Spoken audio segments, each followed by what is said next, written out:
Bien, llegamos al día 5 a una lección muy importante que es la lección de la meditación. Lamentablemente, cuando uno habla de meditación, el resto de personas en su cabeza resuena algo que es bastante limitado y confuso a la vez. Y lo que te voy a pedir es que entiendas la meditación partiendo desde cero, que borres de tu mente cualquier cosa que supieses sobre la meditación, que partamos desde cero y que sencillamente lo veas como un mecanismo más a aplicar a este esquema, algo que se debe entender desde este esquema que vimos en el día 4.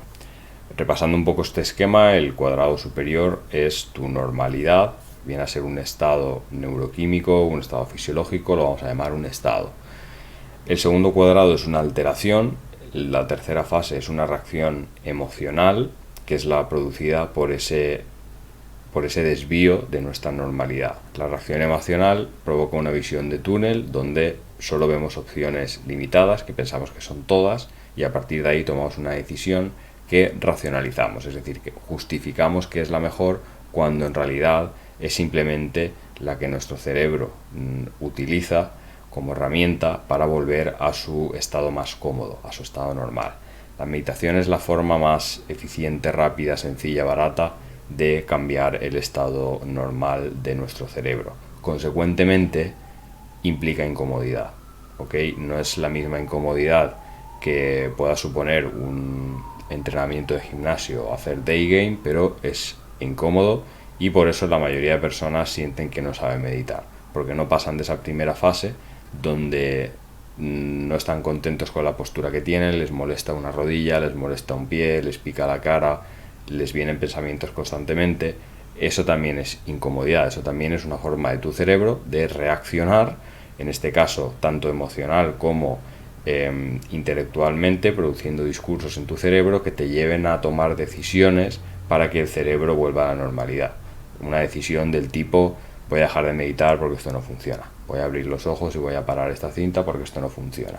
Parece la decisión correcta, pero es una racionalización basada en la visión de túnel, en la limitación de opciones, a su vez basada en la reacción emocional, que es la incomodidad por haber sido sacado de tu estado normal. Así que, como digo, vamos a intentar ver esto desde una forma completamente nueva. Tienes que meditar sí o sí por dos cuestiones.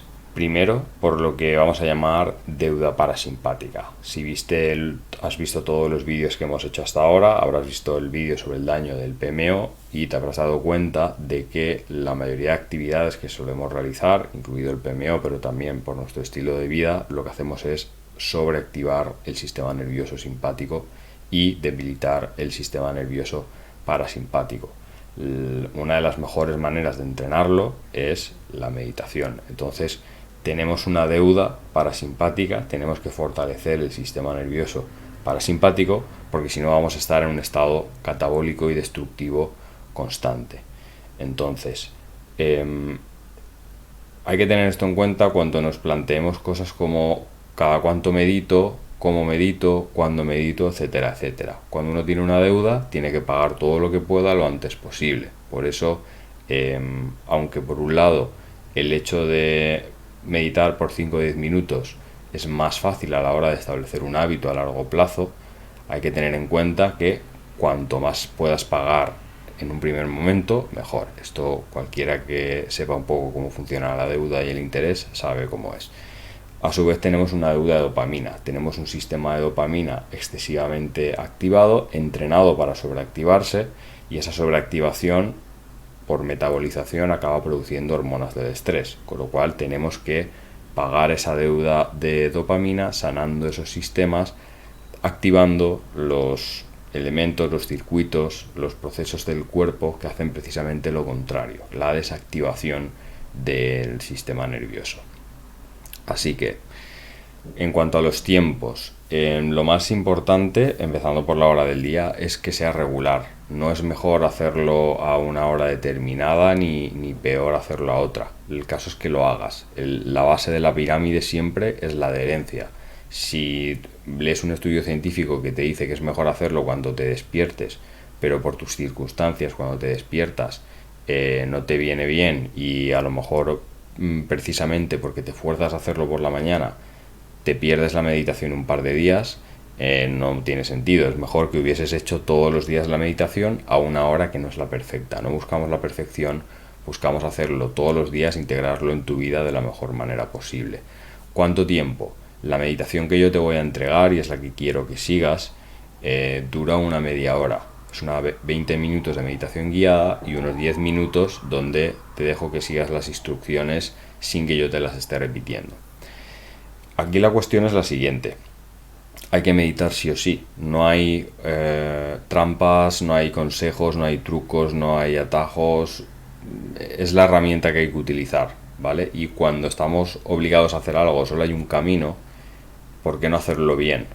Lo digo porque muchas personas ven la meditación como algo aburrido, ven la meditación como algo a lo mejor que no sirve, o algo esotérico, etcétera, etcétera, y lo van a hacer a regañadientes, y eso no va a ayudar y seguramente empeore las cosas. Entonces, es como cuando tienes que convivir sí o sí con alguien. Pues si tienes que convivir con alguien, ¿por qué no, aunque no te caiga bien, por qué no buscar la mejor convivencia posible? Pues en este caso lo mismo. Si hay que meditar sí o sí, porque es lo que más cosas, más beneficios nos va a dar con el menor esfuerzo y de la forma más eficiente y de la forma más barata, etcétera, etcétera, pues vamos a hacerlo bien. Entonces, la meditación que he creado, ahora te explicaré en qué la he basado, porque he estado experimentando mucho con estas cosas. Te recomiendo que la hagas guiada, o sea, que te descargues el archivo que te he enviado y que la utilices como una meditación guiada, pero que eventualmente tú ya te aprendas los 4 pasos que vas a ver que tiene la meditación y que la puedas hacer sin utilizar mi voz como guía. Luego, obviamente, en cuanto tú estés preparado, podrás modificarla como quieras, pero no lo utilices como excusa. Utilízalo cuando te des cuenta que hayas alcanzado el nivel máximo que puedes alcanzar con esta meditación. No lo utilices como excusa, no te pongas creativo antes de tiempo, porque eso suele ser una excusa para evitar o evadir aprender las instrucciones correctamente. ¿Por qué lo he llamado la meditación total? Porque cuando he leído muchos estudios sobre meditación, he consultado muchas fuentes y básicamente la meditación tiene muchos tipos. La meditación se puede dividir en tipos dependiendo del proceso que sea el mayor protagonista de la meditación. En muchas meditaciones la respiración es la protagonista. Esto tiene mucho sentido porque sabemos que la respiración es una clave fisiológica. Si tú respiras a un determinado patrón, si conscientemente controlas la respiración, esa respiración, ese patrón, lo que hace es sobreescribir el resto de señales nerviosas y toda tu fisiología se adapta a tu respiración. El segundo tipo de meditación tiene que ver con la monitorización, es decir, prestar atención a lo que está ocurriendo en tu propio cuerpo, entendiendo esto de forma muy amplia. Luego, dentro del ámbito del NoFap y la retención seminal, hay prácticas de meditación que tienen que ver con circular la energía. Esto es muy importante porque sabemos que en el cuerpo, si no circula la energía, se acumula demasiado en distintas zonas, normalmente pues, en la zona de los genitales, y ese exceso de energía al final tiene que salir por algún lado. Puedes tener más poluciones nocturnas de las que deberías, o puedes tener la tentación y recaer. Y luego hay otros tipos de meditación que tienen que ver con la visualización, ¿okay? Con proyectar imágenes con tu cerebro que no existen, pero que llevan asignados unos determinados sentimientos, unas determinadas aspiraciones, etcétera, etcétera. Así que lo que yo he hecho ha sido combinar todos estos procesos. Lo dicho, tienes el audio para hacerlo. La meditación dura una media hora. Te recomiendo que lo hagas tanto tiempo como te sea posible. Tómatelo como una deuda que hay que pagar. Y también te recomiendo que lo hagas cuando tengas algún momento de debilidad, porque seguro que te vas a sentir mucho mejor cuando lo hagas.